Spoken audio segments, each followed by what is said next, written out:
Good morning dear students. आज हम हिंदी में दोहरान करेंगे बच्चों सुंदर कमरा। जो हमारा पाठ 11 है उसका दोहरान हम करेंगे। सुंदर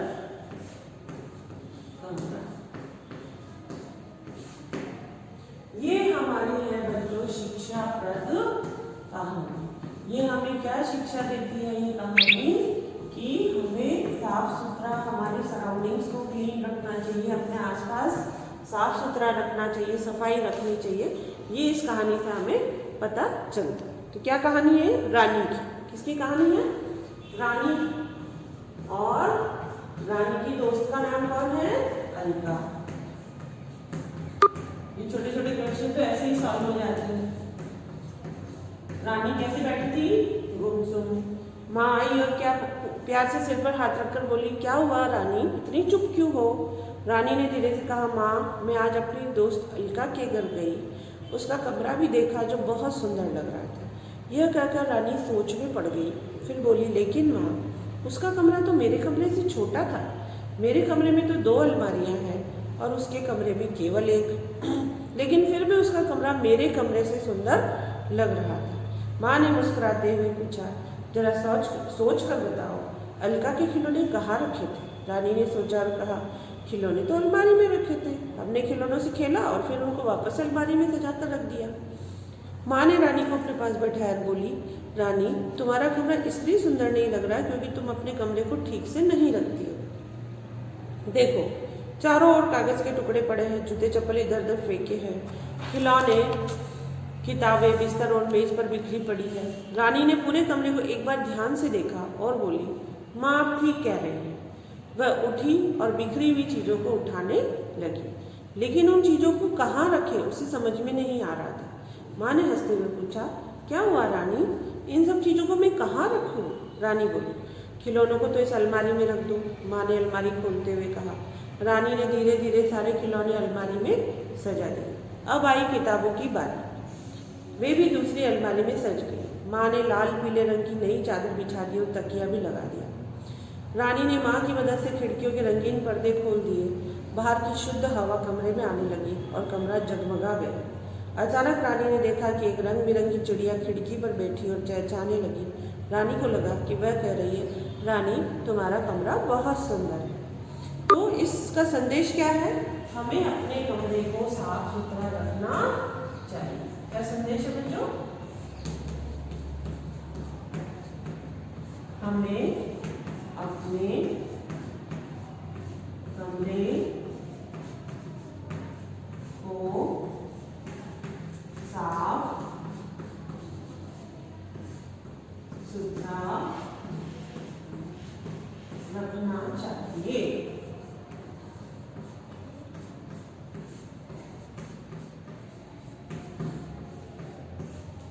ये हमारा यहाँ पे संदेश है। ठीक है, ये तो हमारा हो गया संदेश। अब हम आ जाते हैं शब्द अर्थ। गुमसुम चुपचाप, शुद्ध साफ, अचानक एकाएक, सुंदर खूबसूरत, बिखरी फैली, मदद सहायता। अब आते हैं हम सोचिए और बताइए अलका का कमरा रानी के कमरे से सुंदर क्यों लग रहा था? क्यों लग रहा था? क्योंकि वो साफ सुथरा और जमा हुआ था। आप अपने कमरे को कैसे रखते हैं? हम हमारे कमरे को एकदम साफ सुथरा अच्छा सुंदर रखते हैं। घर सुंदर लगे इसके लिए क्या करना चाहिए? घर सुंदर लगे इसके लिए घर को साफ स्वच्छ और सही तरीके से सारी चीज़ों को व्यवस्थित ढंग से अपनी जगह पर रखकर सजा कर रखना चाहिए। दिए गए प्रश्नों के उत्तर में निशान लगाइए। रानी की दोस्त का क्या नाम था? अलका। अलका ने खिलौने कहाँ रखे थे? अलमारी में। रानी ने किसकी मदद से अपने कमरे को सुंदर बनाया? माँ की मदद से। रानी क्यों गुमसुम बैठी थी? रानी अपने गंदे कमरे को देखकर गुमसुम बैठी थी। रानी ने अपने कमरे को सुंदर कैसे बनाया? रानी ने अपने खिलौने और किताबों को अलमारी में सजा दिया, पलंग पर नई चादर बिछा दी और खिड़कियों के रंगीन पर्दे खोल दिए। अब आता है विशेषण। क्या होता है विशेषण? जो संज्ञा और सर्वनाम शब्द की विशेषता बताते, जैसे एडजेक्टिव हमने इंग्लिश में पढ़ा था। रंग बिरंगी तितली। तितली कैसी है? रंग बिरंगी है। अलमारियाँ कितनी हैं? 2 हैं। खिलौने कैसे हैं? नए हैं, सारे हैं, सुंदर हैं, जैसे भी है। चादर क्या है? रंग बिरंगी है, कमरा सुंदर है, चिड़िया कैसी है, चिड़िया रंग बिरंगी है, सुंदर है, और हवा शुद्ध है, सारे खिलौने हैं, नई चादर है, तो नई लगा देना चादर के साथ सारे खिलौने हो जाएंगे, 2 अलमारियाँ हो गई, सुंदर कमरा हो गया, शुद्ध हवा हो गई, रंग बिरंगी चिड़िया हो गई, या सुंदर चिड़िया, हाँ रंग बिरंगी होगी चिड़िया, सुंदर कमरा हो जाएगा। ठीक है, विशेषण शब्दों पर गोला बनाइए। स्थिर अलमारी सुंदर सुंदर, छोटा कमरा गुड़िया छोटा, हवा साफ खिलौने साफ, गंदा चादर कुर्सी गंदा, किताबें चप्पल पुरानी तो पुरानी। अब शेर के मन में क्या प्रश्न उठा, ये वही शुद्ध भाव वाले हैं, पेज नंबर 67 पे इसके प्रश्न उत्तर है। पीछे कहानी है, मैं थोड़ी सी कहानी बता देती हूँ। एक दिन जंगल के राजा शेर के मन में यह प्रश्न उठा कि जंगल के जानवरों में सबसे तेज कौन दौड़ता है। इस प्रश्न का उत्तर जानने के लिए जंगल में बहुत सारी दौड़े हुए, सभी जानवर धीरे धीरे दौड़ से बाहर होते गए। अंत में बचे चीता और बारहसिंगा। अंतिम दौड़ की तैयारियां होने लगी। फिर दौड़ का दिन आया। उस दिन रविवार था। चीता और बारहसिंगा दौड़ के लिए तैयार थे। दोनों को मैदान में होकर पहाड़ी के दूसरी छोर पर दौड़ना था। खरगोश ने झंडी हिलाते हुए कहा, रेडी स्टडी गो। सुनते ही बारहसिंगा और चीता दौड़ पड़े। सारे जानवर उत्साह से चिल्ला रहे थे। कोई चीते के साथ तो था तो कोई बारहसिंगे के साथ। बारहसिंगा कुछ ही देर में चीते से आगे हो गया। लग रहा था कि वह जीतेगा। तभी उसके रास्ते में एक बड़ा पत्थर आ गया। दौड़ के जोश में वह उसे देख न सका और उसे टकराकर गिर गया। चीते ने यह सब देखा तो उससे रहा न गया। चीते ने देखा, उससे रहा न गया। आगे दौड़ने के बदले में बारहसिंगे के पास रुक गया। बारहसिंगा दर्द से तड़प रहा था। चीते ने बारहसिंगे को उठाया और उसे लेकर वहां पहुंचा जहां राजा और बाकी जानवर थे। यह देखकर सभी जानवर चीते के पास आ गए। सभी ने उसे दौड़ पूरी करने के लिए कहा, मगर चीता न माना। उसने कहा, मेरा मित्र घायल है, मैं उसे छोड़कर नहीं जाऊंगा। राजा यह सब देखकर बहुत प्रसन्न हुए। उन्होंने चीते की पीठ थपथपाई और घोषणा की, चीता हार कर भी जीत गया है। वही सबसे तेज दौड़ने वाला जानवर है। बारहसिंगा भी बहुत प्रसन्न था। उसे हारने का कोई दुख न था।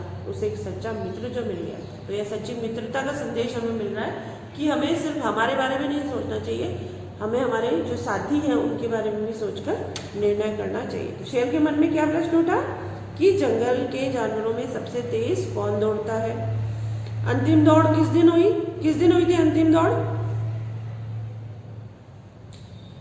सभी जानवर धीरे धीरे दौड़ से फिर दौड़ वह रविवार था। उस दिन क्या था? रविवार के दिन अंतिम दौड़ हुई। दौड़ में कौन गिर गया? दौड़ में बारहसिंगा गिर गया। अंत में कौन जीता?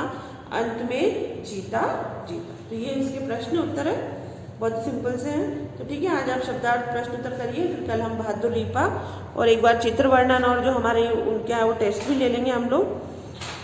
13 कितने पार्ट है? 15 पार्ट है, जल्दी से कर लेंगे इनको रिवाइज और फिर लास्ट में हम टॉपिक, चित्र वर्णन, ये सारा काम करेंगे और इनका टेस्ट लेते रहेंगे। ठीक है बच्चों?